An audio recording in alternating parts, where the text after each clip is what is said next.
This is Mike Dolce of the Rogue Wav Podcast. Thrilled to be with Kate Flannery of Office fame. Kate, how are you doing today?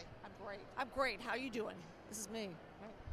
Your character in The Office got to do, I think, more of the wild things, got to be more of the breakout character.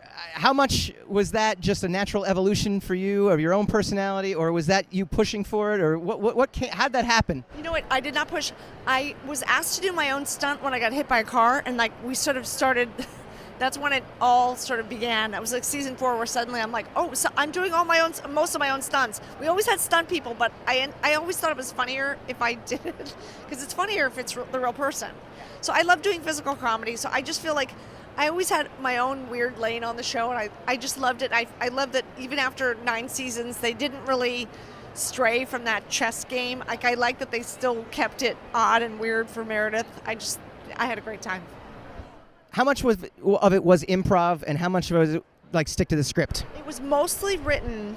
The only time, there's a few lines I improvised here and there, and the only scene that was fully improvised was when Michael Scott drags Meredith into rehab. That entire scene was improvised. I think they were going to do like a voiceover afterwards, but they actually liked what we did. So yeah, there was a little bit of a voiceover, but I thought the whole, anyway, it was a nice, pleasant surprise.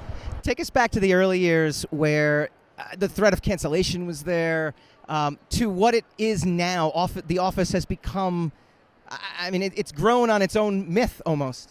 Well, first season, I actually kept my restaurant job because I didn't know if we were going to get picked up. So I covered my shifts during the week, and I worked my Sunday brunch. That's how uncertain I was.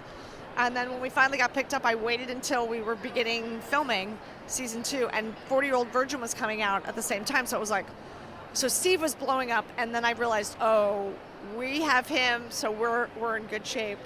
So yeah, it's crazy. And now I feel like people, they say, I watch you every night before I go to sleep, which normally would be creepy, but I don't mind. It's fine. You can watch away. I got to tell you, my wife is actually extremely jealous. I'm talking to you right now. She picked it up. She picked up The Office like a lot of people did on Netflix, not having seen it through the original run, whereas I was already like, oh, you're just catching on to this? Talk to me about the Comic-Con experience and meeting the fans. The Office fans are the best fans in the world, and this is true, because our show is like a slice of life, and I feel like because the pandemic, people couldn't go to their real office, they came to ours. So I feel like there's even more affection, because I felt like we were sort of normal. Like, people felt normal when they watched The Office, which is hilarious because they're the biggest weirdos. But but I get, but it totally makes sense to me. So I'm very proud. I think I'll always be proud of The Office, and I it's.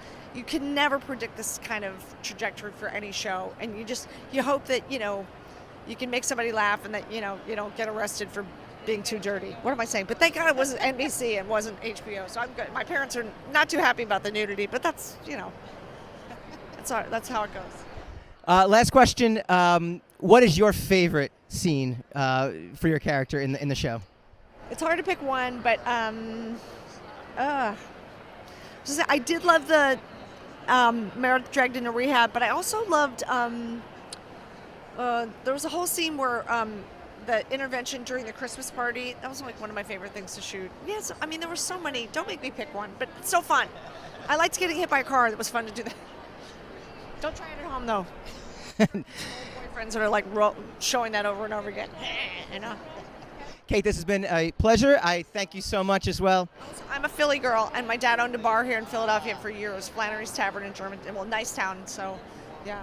We got to get you an Always and Sunny in Philadelphia then. Well, all right. I'll stop turning them down. This has been Mike Dolce from the Rogue Wav Podcast with Kate Flannery. Thank you so much.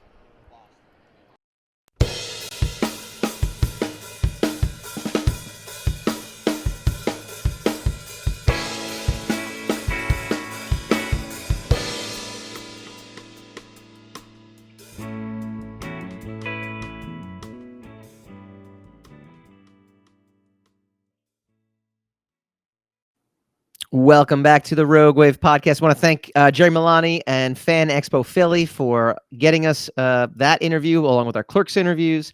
I had to stand back a lot because of the COVID precautions, and so I tried to get the microphone right up to her, but she was a little low on that. But we'll adjust in the audio file. So if you go, there you go. Download us on Spotify and Spreaker and Apple and all that stuff, and you'll get it even bigger there. Now, this has been a tremendous show. I love the boys' conversation. I love the Umbrella Academy discussion because, quite frankly, you can tell when we're actually into something, or at least when I'm actually into something, like wholeheartedly, like how deep we go into it. Stranger Things comes back next week, sir. This week. Well, I know, but for our next week's show, it's going to be exciting. Yes, I'm excited. I can tell because you're perfectly still. Right I'm now. actually more excited for Stranger Things than I was for the other two shows that we discussed. So, wow, I'm going Umbrella Academy. I'm going Stranger Things 3 out of that. I'm going Umbrella Academy 1, Boys 2, Stranger Things 3. Believe it or not, amazingly enough, I have to rank them. I did come up with it. I don't rank. Ranking is not the thing I do. We have action hero Yulia Class coming out next week. She has starred opposite Steven Seagal, Jason Momoa, Bruce Willis. She was in one of his final movies before he announced his illness and had to take a reprieve from acting. So we've got an interview with her coming up next week. We've got the next episode of Data Decoded coming out next week. So that's a little Rogue Matter stuff. So you get a double dose of me next week. I mean, basically, you just got to be here. I think you just got to be here, and you got to be a part of this this show experience that we call Rogue Wave. So we will see you guys next week.